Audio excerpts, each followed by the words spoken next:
GitHubல இருந்து நம்ம ஒரு Git ரெபாசிட்டரி வந்து கிரியேட் பண்ண போறோம் அப்படிங்கும்போது github.com வெப்சைட் வந்து வந்தோம்னா அதோட ஹோம் பேஜில் இங்கே கிரியேட் ரெபாசிட்டரி அப்படின்னு ஒரு ஆப்ஷன் வந்து இருக்கும். அதை செலக்ட் பண்ணுங்க.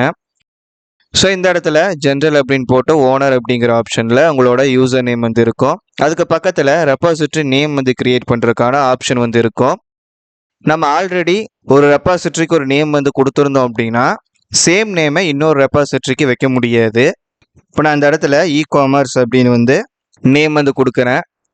ஸோ உடனே அந்த இடத்துல நேமை வந்து வெரிஃபை பண்ணி அது அவைலபிளாக இல்லையான்னு வந்து நமக்கு சொல்லும். ஸோ இந்த இடத்துல இ-காமர்ஸ் இஸ் அவைலபிள் அப்படின்னு வந்து காட்டுது. நான் ஏற்கனவே இன்னொரு ரெபாசிட்டரி இதே அக்கௌண்ட்டில் இ-காமர்ஸுங்கிற பேரில் கிரியேட் பண்ணியிருந்தேன் அப்படின்னா அது நாட் அவைலபிள் அப்படின்னு வந்து ஷோ பண்ணியிருக்கோம். ஸோ இந்த அக்கௌண்ட்டில் இதுதான் ஃபஸ்ட்டு ரெபாசிட்டரி அப்படிங்கிறதுனால அந்த நேம் வந்து நமக்கு அவைலபிளாக வந்து இருக்குது.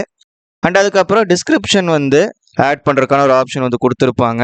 இந்த ப்ராஜெக்டை பற்றி ஏதாவது டிஸ்கிரிப்ஷன் நீங்கள் ஆட் பண்ணி வைக்கணும் அப்படின்னா இதில் வந்து ஆட் பண்ணிக்கலாம். 350 கேரக்டர்ஸ் தான் வந்து அலௌடு.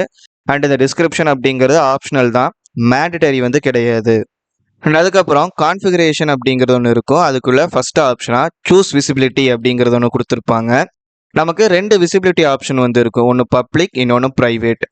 இந்த ரெபாசிட்டரியை பப்ளிக்காக வந்து செட் பண்ணோம் அப்படின்னா இந்த ரெபாசிட்டரிக்குள்ளே இருக்கிற கோடை யார் வேணாலும் எடுத்து பார்க்கலாம். அவங்க காப்பி பண்ணிவிட்டு லோக்கலாக ரன் பண்ணி பார்க்கலாம். பட் உங்களோட கோடை வந்து சேஞ்ச் பண்ண முடியாது. ஸோ ரெபாசிட்டரிக்குள்ளே இருக்கிற கோடு வந்து அப்படியே தான் இருக்கும். நீங்கள் யாராச்சும் அந்த ரெபாசிட்டரிக்கு கோட் கான்ட்ரிபியூஷன் வந்து பண்ணணும் அப்படின்னு நினச்சிங்கன்னா அவங்களுக்கு ஆக்சஸ் வந்து கொடுக்கலாம். யார்கிட்ட ஆக்சஸ் இருக்கோ அவங்களால மட்டும் அந்த ரெபாசிட்டரிக்குள்ளே இருக்கிற கோடை வந்து சேஞ்ச் பண்ண முடியும். மற்றபடி யார் வேணாலும் உள்ளே இருக்கிற கோடை எடுத்து பார்க்க முடியும். அண்ட் மெயினாக ஓப்பன் சோர்ஸ் ப்ராஜெக்ட் வந்து பண்ணுறவங்க அண்ட் அவங்களோட கோட் ப்ராஜெக்டை மற்றவங்க கூட ஷேர் பண்ணணும் அப்படின்னு நினைக்கிறவங்க எல்லாமே பப்ளிக் ரெபாசிட்டரியை வந்து கிரியேட் பண்ணுவாங்க. இதே ப்ரைவேட் ரெபாசிட்டரியை வந்து நம்ம கிரியேட் பண்ணுறோம் அப்படிங்கும்போது இந்த மாதிரி ஒரு ரெபாசிட்டரி வந்து இருக்குது அப்படின்னு யாருக்குமே வந்து தெரியாது. நீங்கள் உங்களோட ரெபாசிட்டரிக்கு யாராச்சும் கான்ட்ரிபியூட் வந்து பண்ணணும்னு நினச்சிங்கன்னா அவங்களுக்கு மட்டும் ஆக்சஸ் கொடுத்து கான்ட்ரிபியூட்டராக வந்து சேர்த்திக்கலாம். மற்றபடி இப்படி ஒரு ரெபாசிட்டரி இருக்குன்னு யாருக்குமே வந்து தெரியாது. மெயினாக கம்பெனிஸ் வந்து அவங்களோட ப்ராடக்ட்ஸை வந்து டெவலப் பண்ணுறதுக்காக ப்ரைவேட் ரெபாசிட்டரிஸ் வந்து யூஸ் பண்ணுவாங்க. அண்ட் இந்த ப்ரைவேட் ரெபாசிட்டரி அப்படிங்கிறது உங்களோட கிட்ஹப் ப்ரொஃபைலை யாராச்சும் விசிட் பண்ணால் கூட தெரியாது. உங்களோட ப்ரொஃபைலுக்கு கீழே வெறும் பப்ளிக் ரெபாசிட்டரிஸ் மட்டும்தான் மற்றவங்களுக்கு விசிபிளாக வந்து இருக்கும். ஸோ நான் இங்கே பப்ளிக்கே வந்து செலக்ட் பண்ணிக்கிறேன். அடுத்து ரீட்மி ஃபைல் அப்படிங்கிறது ஒன்று ஆட் பண்ணலாமா அப்படின்னு வந்து கேட்டிருக்கோம்.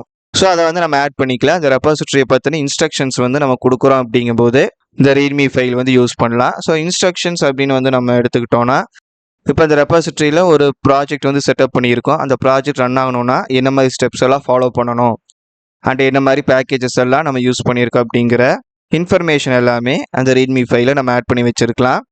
அண்ட் இந்த இடத்துல கிட் இக்னோர் அப்படிங்கிற ஒரு ஆப்ஷன் வந்து இருக்கும்.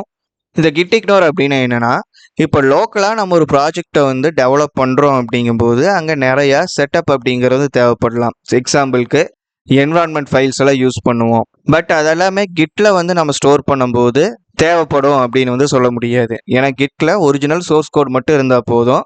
அது லோக்கலில் ரன் ஆகிறதுக்காக நம்ம யூஸ் பண்ணுற சப்போர்ட்டிவ் ஃபைல்ஸ் எல்லாமே கிட்டுக்கு வந்து மூவ் பண்ணணும் அப்படின்னு வந்து அவசியம் கிடையாது.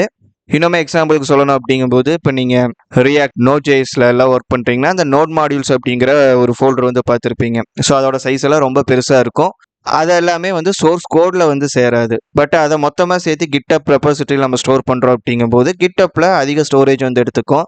ஒன்ஸ் ஃப்ரீ ஸ்டோரேஜை வந்து நம்ம ஃபில் பண்ணிட்டோம் அப்படின்னா அதுக்கப்புறம் கிட்டப்புக்கு வந்து நம்ம பே பண்ணுற மாதிரி இருக்கும் எக்ஸ்ட்ரா ஸ்டோரேஜ் வந்து பை பண்ணுறதுக்கு. ஸோ ஃப்ரீ ஸ்டோரேஜ் வந்து அரௌண்ட் 5 GB இருக்கும் அப்படின்னு வந்து நினைக்கிறேன். அன்வான்ட் ஃபைல்ஸ் எல்லாம் நம்ம கிட்டப்புக்கு மூவ் பண்ணாத மாதிரி ஒமிட் பண்ணிட்டோம் அப்படின்னா நம்மளால் நிறையா ப்ராஜெக்ட்ஸை ஃப்ரீ ஸ்டோரேஜ்லேயே வச்சு மெயின்டைன் பண்ணிக்க முடியும். இதே அன்வான்ட் ஃபைல்ஸோடு இங்கே மூவ் பண்ணுறீங்க அப்படிங்கும்போது ஒரு 5 to 6 ப்ராஜெக்ட்ஸ் வந்து ஃப்ரீ ஸ்டோரேஜில் வச்சு மெயின்டைன் பண்ணுறதே வந்து கஷ்டமாக இருக்கும். அண்ட் இந்த கிட் இக்னோர் ஆப்ஷன் வந்து கிளிக் பண்ணும்போது நமக்கு சர்ச் பாக்ஸ் வந்து வந்திருக்கும். அதில் நம்ம என்ன லாங்குவேஜை பேஸ் பண்ணி ஒர்க் பண்ண போகிறோம் அப்படிங்கிறத டைப் பண்ணோம் அப்படின்னா அதுக்கேற்ற கிட் இக்னோர் கான்ஃபிகரேஷன் ஃபைலை வந்து நம்ம கிரியேட் பண்ணோம். இப்போ எக்ஸாம்பிளுக்கு பைத்தான் அப்படின்னு வந்து சர்ச் பண்ணுறேன். பைத்தான் ஆப்ஷன் வந்து வருது.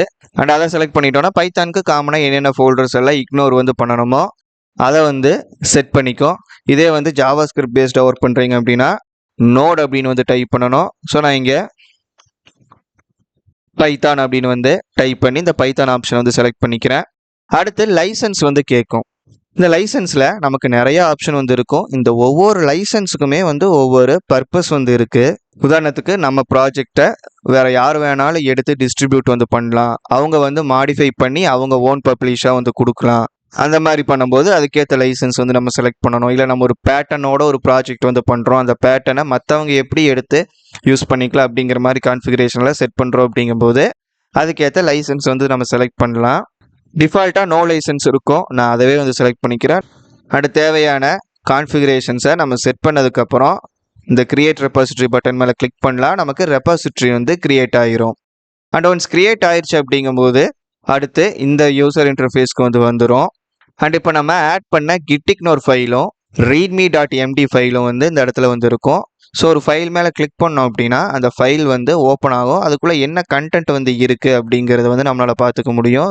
அண்ட் லெஃப்ட் சைடில் வந்து அந்த ரெபாசிட்ரிக்குள்ளே இருக்கிற எல்லா ஃபைல்ஸுமே அவைலபிளாக இருக்கும். இப்போ நம்ம ரீட்மியை வந்து பார்த்துட்ருக்கோம். கிட்டிக்னோர் வந்து செலக்ட் பண்ணோம் அப்படின்னா கிட்டிக்னோர் ஃபைல் வந்து இந்த இடத்துல வந்து இருக்கும். ஸோ நான் சொன்ன மாதிரி காமனாக பைத்தான் பேஸ்டு ப்ராஜெக்ட்ஸ் வந்து நம்ம பண்ணும்போது என்னென்ன மாதிரி ஃபோல்டர்ஸ் வந்து இக்னோர் பண்ணணுமோ அதெல்லாமே வந்து இருக்கும். ஸோ கீழே அப்படியே ஸ்க்ரோல் பண்ணி பார்த்தீங்க அப்படின்னா